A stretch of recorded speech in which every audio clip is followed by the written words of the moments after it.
भगवान थोड़ी ना कहेगा कि तू मेरे पास में आए तो मेरे चरण की रज लेकर जा। भगवान थोड़ी ना कहेगा कि मेरे पास में आकर तू ये लेकर जा। भगवान तो कहेगा मेरे पास में आया है, मांगना कुछ मत, बस मुझे जो स्नान कराया है मेरा चरणोदक लेकर जा, छीट दे पूरे घर में, संपदा भरना मेरा काम है। जहां मेरी चरण की रज पहुंच गई वहां संपदा स्वतः पहुंच गई, मैं वहां पहुंच जाता, तो चरणों तक ले जा। पर लोग ले जाते हैं, पूजन करते, कलश भी लेते, जल भी चढ़ाते, पर आते समय खाली लेकर आ जाते। भगवान को इतना बुरा लगता, मेरे दरवाजे से खाली जाए, मुझे कितना बुरा लगेगा। जो आए वो भर कर जाए, भले 2 बूंद लेकर आओ, पर उसमें चरणों तक थोड़ा सा लेकर अवश्य। हमारी माताएं बड़ी प्रेम से कहती हैं, आप लोगों के मन में भी ये बात जरूर होगा, जितने लोग टीवी पर कथा सुन रहे हो, फेसबुक पर श्रवण कर रहे हो, आपने भी सुना होगा, घर की जो माताएं होती है, कभी भी घर का रसोई, घर का बर्तन जिसमें सब्जी बनाई है, 50 लोग अगर जिमने आ रहे हैं और कह दिया आज का निमंत्रण है, 50 लोगों का पार्टी है, ये है वो है, सुहागिल है या ब्राह्मण भोज है, तो वो जो खीर का पात्र होगा, जो बर्तन होगा, जो सब्जी का पात्र होगा, माँ उसको खाली जल्दी नहीं करती है। भले उसमें सब्जी थोड़ी ना थोड़ी पड़ी रहने देगी, जब तक सब जिम कर नहीं चले जाएंगे तब तक उसमें पटक कर रखेगी। क्यों? क्योंकि उसमें उसकी बरकत है।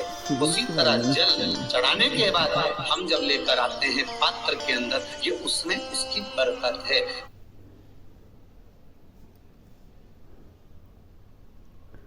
घर से जल लेकर जाते हो भरकर, तो ये सृष्टि की जितनी नदियां हैं, पृथ्वी पर जितनी नदियां विद्यमान हैं, जितने तालाब, जितने सरोवर, जितने कुंड, जितने विराजमान हैं, उन सारे तीर्थों का जल जब आप घर से लेकर निकलते हो तो वो तीर्थ का संपूर्ण जल आपके कलश में आ जाता है। और जब आप उस जल को शिव पर समर्पित कर देती हो और 2 बूंद चरणादक लेकर जब जाती हो, तो शिव महापुराण गर्ग संहिता पद्म पुराण कहती है वो जल साधारण नहीं रहता।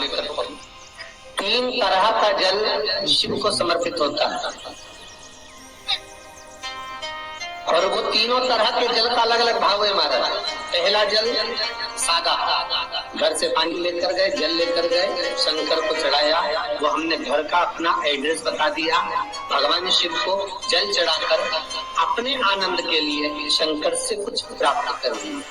दूसरा जल, जल के कलश में थोड़ा सा इत्र डालकर शंकर को जब समर्पित करते हैं, तो महाराज घर में अगर कोई व्यक्ति बहुत रोगीला है, बहुत रोगीला, एक शिव महापुराण में, स्कंद पुराण में, नर्मदा पुराण में, भविष्य पुराण में, अग्नि पुराण में, नारद पुराण में, बरहा पुराण में, वामन पुराण में जितनी चीजें लिखी गई है, एक एक प्रैक्टिकल कर देखो, तो शिव महापुराण, स्कंद पुराण का ये भाव याद करिए कि 1 लोटे पानी में इत्र मिलाकर, जल में इत्र मिलाकर, बहुत रोगीला व्यक्ति, बहुत बीमार व्यक्ति है, 1 लोटा पानी उसका हाथ का स्पर्श कराकर शंकर को चढ़ाना प्रारंभ कर दीजिए। महाराज केवल 5 या 7 दिन चढ़ा, और वो 7 दिन के बाद में उस बीमार व्यक्ति का क्रम देखिए कि उसमें कितना आराम लगा है। औषधि दवाई काम करना प्रारंभ करी कि ना करी,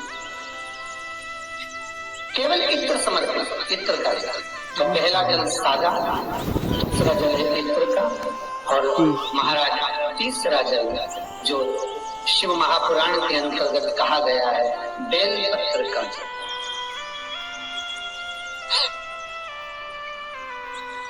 तीसरा जो जल है वो बेलपत्र का जल। बेलपत्र का जल कैसा? तो महाराज शिव महापुराण की कथा कहती है कि जल के पात्र में एक बेलपत्र अंदर डालकर उस जल के पात्र को ले जाकर शिव को समर्पित करना, अर्थात अपनी मन की कामना भगवान शंकर से कह देना, केवल बेलपत्र के माध्यम, बोलना नहीं, हमको कुछ, हमें कुछ कहना नहीं है। 3 तरह का जल का जो व्याख्यान वर्णन किया गया, एक सादा जल जो भगवान को कहा, आपने अपना एड्रेस बता दिया, आपने अपने मन का भाव बता दिया।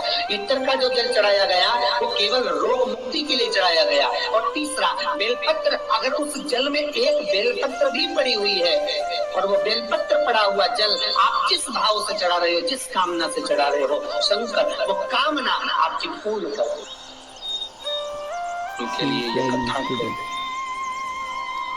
पितरों की 3 बेटियां, तीनों से गलती हो गई। आप शिव मंदिर में जाए, कोई गलती ना हो, जल चढ़ाए, मना नहीं, छींटा ना लगे, धीरे धीरे चढ़ाए। और एक बात अच्छे से ध्यान में रखिएगा, शिव मंदिर से जब भी वापिस आए, जल चढ़ाकर अपना फर्ज पूरा अदा कर। फर्ज से मतलब जब शिव मंदिर से वापिस आए, जो पत्ती, बेलपत्री, फूल शिव जी पे चढ़े थे वो नीचे शिवलिंग पे से नीचे गिर गए हो। एक शिवलिंग रखा है मिट्टी वाला, नहीं में कथा चल रही, थोड़ा ध्यान से सुन। तो आप लोग जो पशुपति व्रत कर रहे हो या कोई भी उपास करते हो, कई लोग कहते हैं हमने करा नहीं हुआ, क्यों नहीं हुआ? उसमें हमारी गलतियों को हमें चाहिए। ये देखिए, अब जैसे ये शिवलिंग रखा है, आपने जल चढ़ाया, अब जल आप यहाँ से चढ़ा रहे हो तो धीरे धीरे धीरे धीरे चढ़ाएं, जिससे छींटे बाहर ना, यहाँ तक छींटे रहे ना, जलाधारी तक चलेगा, बाहर ना गिरे। और एक बात का स्मरण रहे,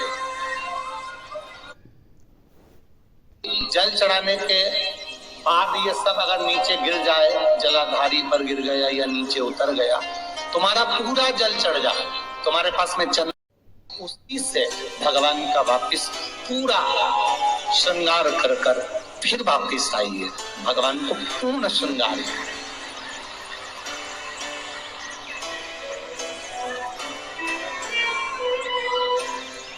भगवान का पूर्ण श्रृंगार कर कर आइए। कई लोग जल चढ़ाने के बाद में भगवान का जो फूल पत्ती नीचे रखी रहती है, आप, हम ये नहीं कह रहे कि आप अपने घर से लेकर जाओ, आपके पास में कुछ नहीं, एक लोटा जल चढ़ाओ, जल चढ़ाया, जो फूल पत्ती नीचे रखी हुई है उसी को उठाकर, उसको रखकर, उसी फूल से भगवान का खूब सुंदर भगवान का कर कर फिर आइए।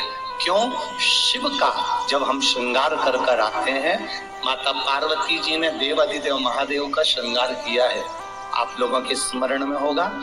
राम जी ने माता जानकी का श्रृंगार किया है। रामचरित सुनिए कथा, रामायण सुनिए, आप लोगों ने रामायण सुनी होगी, तो उसमें माता बैठी है शिला के ऊपर और भगवान राम उनका श्रृंगार कर रहे हैं। एक कौवा आता है, वो चोंच मार कर जाता है, ये सारा वृत्तांत आप लोगों ने श्रवण किया है। तो राम जी माता सीता का श्रृंगार करते हैं, भगवान कृष्ण राधा जी का श्रृंगार करते हैं।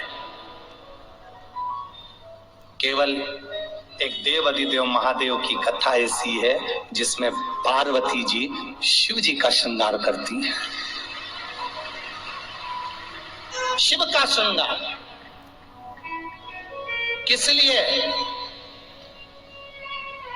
क्यों?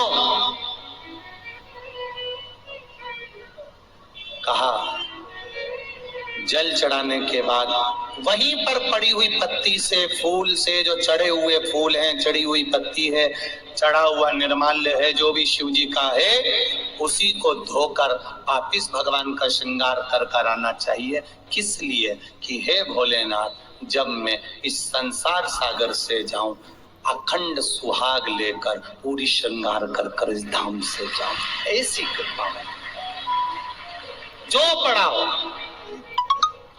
जो चंदन नहीं है, हाथ से चंदन का स्मरण होना चाहिए। नहीं है हमारे पास लगाने को रोली, मौली, चंदन, जो भी आपके पास में, अबीर, गुलाल नहीं, अपने मन का गुलाल लगाइए, अपने मन का दिल से रिझाने का प्रयास। ले जाओ, ले जाओ। श्री शिवाय नमस्तुभ्यम, हर हर महादेव। पूज्य प्रदीप मिश्रा जी ने आज कथा में बहुत अच्छी बातें बताई हैं। पूज्य प्रदीप मिश्रा जी ने बताया है कि 3 तरह का जल भगवान शिव को समर्पित किया जाता है। एक जल तो जो हम घर से लेकर जाते हैं, और दूसरा जल जिसमें हम इत्र मिलाकर ले जाते हैं, और तीसरा जल भगवान को बेल पत्थर का जिसमें डालकर वो जल हम भगवान शिव को समर्पित करते हैं। पूज्य प्रदीप मिश्रा जी ने बताया है कि हमें भगवान शिव को बस इतने ऊपर से ही जल चढ़ाना चाहिए जो छींटे हमारे ऊपर ना आए। अगर आप आपको पूज्य प्रदीप मिश्रा जी की कथा और उपाय अच्छे लगे तो प्लीज़ एक लाइक, कमेंट और शेयर ज़रूर कीजिएगा और मेरे चैनल को फॉलो ज़रूर कीजिएगा। मेरा चैनल है धार्मिक वीडियो। श्री शिवाय नमस्तुभ्यम। हर हर महादेव। भगवान आप सभी की मनोकामना पूरी करे। इसी मनोकामना के साथ श्री शिवाय नमस्तुभ्यम।